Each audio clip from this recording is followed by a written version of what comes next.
네, 이번 코너는 취재 파일입니다. 관심사가 큰 경제 이슈를 하나 골라 심층적으로 파헤쳐 봅니다.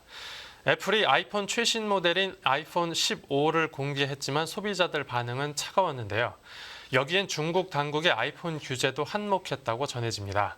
그런데 뚜껑을 막상 열어보니 실상은 달랐다고 하는데 아이폰 15가 중국에서 출시되자마자 초대박을 터뜨렸다고 합니다. 네, 이 자세한 이야기 권용욱 기자와 더 나눠보겠습니다. 안녕하십니까? 안녕하십니까? 네, 이 아이폰 15 중국에서 그렇게 대단했습니까? 네, 그렇습니다. 아이폰 15 시리즈가 중국에서 예약 판매를 시작한 지 1분 만에 완판이 됐는데요. 1분 만에요? 네, 중국 정부가 공직자들에게 아이폰 금지령을 내렸지만 애플에 대한 중국인들의 팬덤이 꺾이지 않은 겁니다. 네. 현재 언론들에 따르면 지난주에 중국 전자상거래 플랫폼의 애플 스토어에서 판매가 시작이 됐는데요. 네. 아이폰 15 시리즈는 1분 만에 고급 모델인 프로와 프로 맥스가 모두 매진이 됐습니다. 네. 또 애플 홈페이지는 과부하로 10분 만에 서버가 다운이 됐고요. 그리고 채 30분도 지나지 않아서 모든 재고가 팔려 나갔다고 합니다. 네.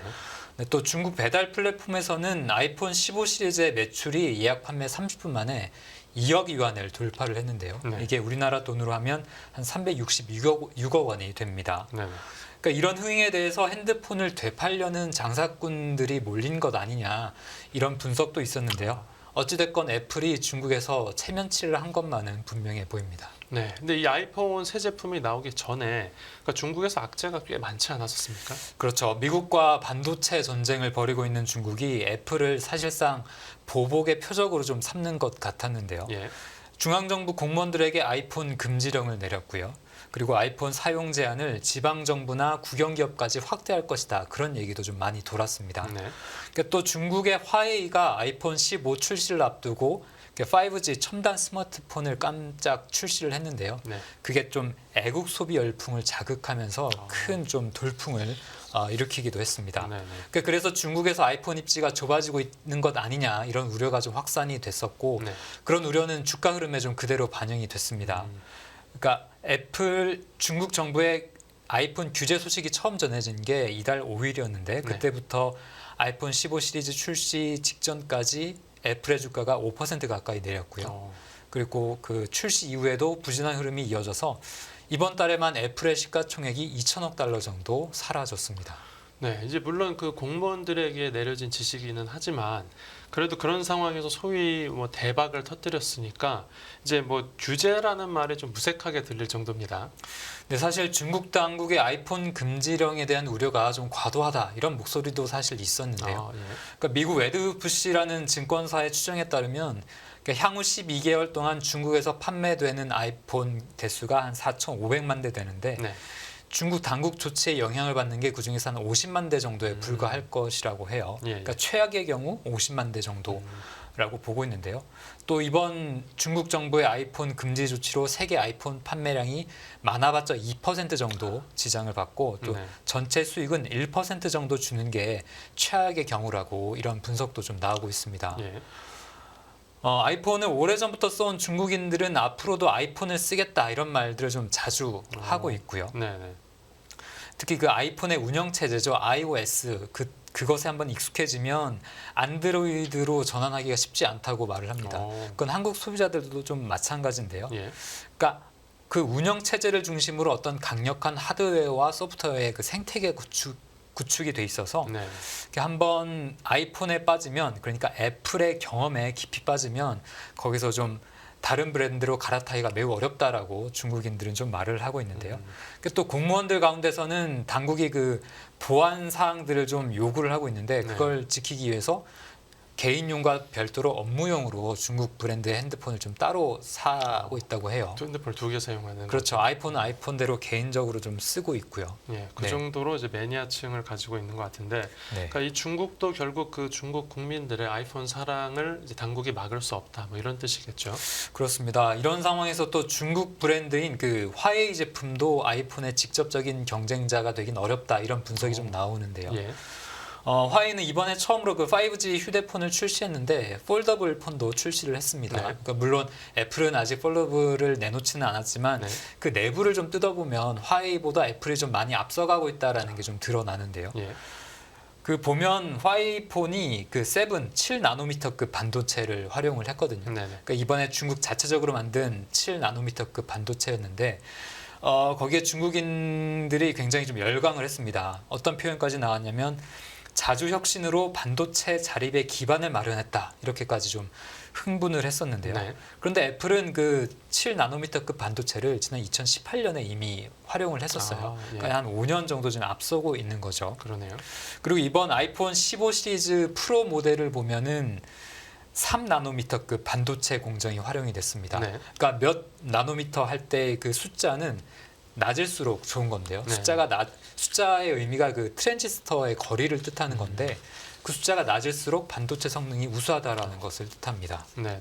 그러면 지금 상황에서 화웨이가 좀 애플보다 한 두세 대 정도 뒤쳐져 있는 상황. 네, 그런 분석도 지금 실제로 나오고 있는데 네네.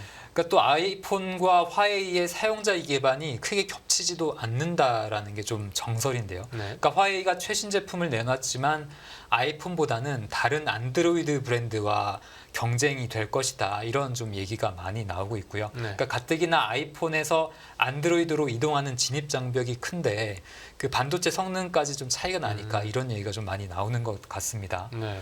그러니까 애플이 미국과 중국의 반도체 전쟁의 한 가운데 있지만 중국인들의 이 최고 핸드폰 아이폰에 대한 사랑이 좀 여전하다는 것을 좀 이런 상황들을 볼 때 느낄 수가 있고 네. 또 업계에 따르면 애플이 그 중국에서 $800 이상의 휴대폰 시장에서 점유율 80% 정도를 차지하고 있는데요. 네. 그러니까 화웨이가 이것을 한 50대 50으로 맞추기는 좀 매우 어렵고 심지어 그것이 불가능할 것이다. 이런 분석도 나오고 있습니다. 예. 중국인들이 이렇게 아이폰을 사랑할 정도라고 하면 애플도 당연히 중국 시장에 꽤 공을 많이 들이고 있겠죠. 네, 그렇습니다. 지난주에 그 아이폰 시리즈 중국 출시 행사에서 애플이 중국에서 가장 인기 있는 비디오 게임의 개발자들을 초대를 했는데요. 예. 그 자리에서 이번 아이폰 모델에 들어간 최신 반도체가 게임 플레이를 어떻게 향상시킬 수 있는지를 직접 소개를 하기도 했습니다. 예. 또 최신 애플 워치 시리즈에 들어가는 AI의 새로운 기능을 영어는 물론이고 중국어로 동시에 제공을 하고 있기도 하고요. 네. 네, 그러니까 중국인들은 결국 아이폰을 사주고 이 애플은 중국 소비자들에게 편의를 제공하고 그러니까 충분히 뭐 그럴 만도 한 게 네. 그러니까 미국에 대한 중국의 반감이 이제 애플로 향하기는 했지만 결국 원래 중국과 애플이 사실 끈끈한 관계 아니었습니까? 네, 그렇습니다. 중국이 애플의 성장 엔진이다 이런 말까지 좀 있었는데요. 예. 그러니까 아이폰이나 맥북 등의 공급망에서 중국이 좀 핵심적인 역할을 해왔던 게 사실입니다. 네. 애플의 공급망은 중국에서 수백만 개의 일자리를 창출하기도 했고요. 네. 그래서 중국에서 애플은 여전히 기술 기업 가운데 가장 큰 고용주 중에 하나로 그렇게 분류가 됩니다. 예. 또 애플 전체 매출의 한 20% 정도를 중국이 차지하고 있기도 하고요. 예. 그러니까 이런 이유로 애플이 중국 정부와 좀 깊은 유대 관계를 맺어오고 있습니다. 네. 그럼 현재 애플의 CEO인 팀 쿡이 지난 1990년대 후반에 그 중국으로 생산지를 이전하는 데 있어서 어떤 설계자 역할을 했다고 해요. 예. 그러니까 이런 팀 쿡의 리더십 아래에서 애플이 대규모 투자를 하고 또 적극적으로 마케팅을 해서 중국 정부와는 아주 깊은 관계를 지금까지도 맺고 있습니다. 네.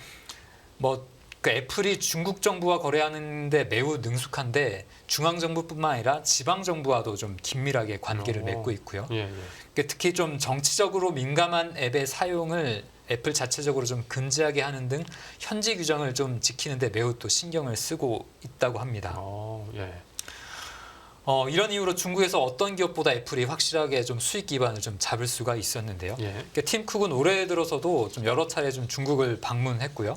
그러니까 리창 신임 총리를 비롯한 고위 관리직들을 좀 만나서 네. 중국에서의 애플의 미래에 대해서 좀 논의를 하고 오기도 했습니다. 그러니까 애플과 중국의 이런 긴밀한 관계는 양쪽 모두에게 남는 장사, 즉 윈윈 관계라고 할 수 있는데 애플은 공급망을 좀 다양화해서 다른 어떤 회사도 자기들 제품을 복사할 수 없게끔 그렇게 했고요. 네. 또 중국 입장에서는 자국 제조업체들의 어떤 생산 표준과 업무 처리 절차를 한 단계 업그레이드 할 수 있는 그런 계기로 삼았습니다. 그렇게 보면 아이폰 규제라는 것도 결국 보여주기식 아닙니까? 네, 맞습니다. 그러니까 지금 중국 당국이 정말 아이폰을 죽이기 위해서 규제를 하는 거냐 거기에 대해서 좀 의구심이 많은데요. 예. 중국에서 일을 했었던 애플의 한 전직 직원이 인터뷰를 한 게 있는데 예. 내용이 좀 재밌어서 가져와 봤는데 이번 중국 정부의 아이폰 금지령은 실제로 애플을 겨냥한 게 아니다라고 지금 말을 하고 있어요. 예. 그러니까 이것은 일종의 어떤 중국 플래스로 애플이 아닌 미국 정부를 향한 것이라고 그렇게 얘기를 하고 있고요. 네. 그러니까 애플 자체적으로도 이번 중국 조치에 대해서 걱정을 하지 않는 것 같다 이렇게 얘기를 했습니다. 그런데 애플이 중국 대신에 인도 시장을 공략할 거라는 말도 돌던데 맞습니까? 그렇죠. 미국과 중국과의 좀 국가적인 갈등이 커지다 보니까 또 거기다가 중국 경기도 부진하고요. 네. 그러다 보니까 애플이 인도를 주목해온 것도 사실입니다. 예. 그러니까 팀 쿡은 생산이나 판매 양쪽 모두에서 인도는 주목할 만하다 이렇게 얘기를 하기도 했는데요. 네. 그러니까 하지만 당장 현실적인 대안이 되기는 조금은 시일이 좀 필요해 보이는데요. 그러니까 인도에서 스마트폰 매출이 주로 좀 저가형에 집중이 돼 있거든요. 예. 그러니까 애플의 저가폰이나 어떤 중고폰들은 인도에서 좀 잘 팔리고 있는데 프리미엄 제품, 네. 고급 모델의 제품을 출시할 단계는 아직 아닌 것으로 그렇게 평가가 되고 있습니다. 네. 끝으로 그 애플이 중국을 이제 놓지는 않을 거라는 얘기까지 들었습니다. 그런데 이제 만약 추후에 아이폰이 중국에서 잘 안 팔린다라고 하면 이거는 이제 중국에 문제가 있는 게 아니라 애플이라는 회사 내부에 있다라고 봐도 되겠죠. 네, 그렇습니다. 애플 아이폰 15 시리즈가 이번에 나왔는데 과거 전작에 비해서 정말 새로운 기능이 있느냐 이것에 대해서 좀 회의적인 반응들이 있는 게 사실이거든요. 예. 냉정하게 얘기해서. 그래서 아이폰 자체의 문제 때문에 중국 매출이 좀 떨어질 수도 있는 상황입니다. 물론 중국 경기가 나빠서 중국 소비자들이 아이폰 교체 주기를 좀 길게 가져갈 수도 있겠죠. 네. 그러니까 아이폰 15 프로 모델을 보면 그 A17 프로라는 반도체가 들어갔는데요. 네. 아까 얘기해드렸던 3나노미터급 공정이 활용된 그런 뛰어난 반도체인데 그런데 프로 모델이 아니라 아이폰 15의 기본 모델에는 예전 반도체가 그대로 다시 들어갔어요. 예, 예. 아이폰 14 프로가 썼던 것과 좀 동일한 칩이 탑재가 됐는데요. 네. 그러니까 전반적으로 크게 반도체 성능이 업그레이드 됐다고 보기엔 좀 어렵다라는 그런 뜻이고요. 예. 그 아이폰 15의 어떤 카메라 성능이나 케이스의 내구성이 좋아진 것은 분명한데요. 네. 그래도 좀 가장 크게 주목받는 게 그 충전 단자, 충전 포트가 바뀐 부분이기도 한데요. 네. C 타입으로 바뀌었죠. 그렇죠. 네. 그러니까 충전 포트가 사실 바뀐 거는 유럽 당국의 조치 때문에 바뀐 건데 이런 부분이 가장 주목할 만하다라고 좀 얘기가 나오는 것은 사실 애플에게 그렇게 큰 칭찬은 아닌 셈이죠. 네네, 그렇겠네요. 네, 이미 좀 아이폰을 쓰는 중국인이라면 폰을 바꾸는 시기가 되면 아마 새로운 아이폰을 살 것 같기는 한데 네. 그 새로운 아이폰이 과거의 아이폰보다 얼마나 더 나아졌는지 이것은 좀 애플이 좀 짊어져야 할 과제로 그렇게 보입니다. 네, 알겠습니다. 오늘 취재 파일은 여기서 마무리하겠습니다. 잘 들었습니다. 감사합니다.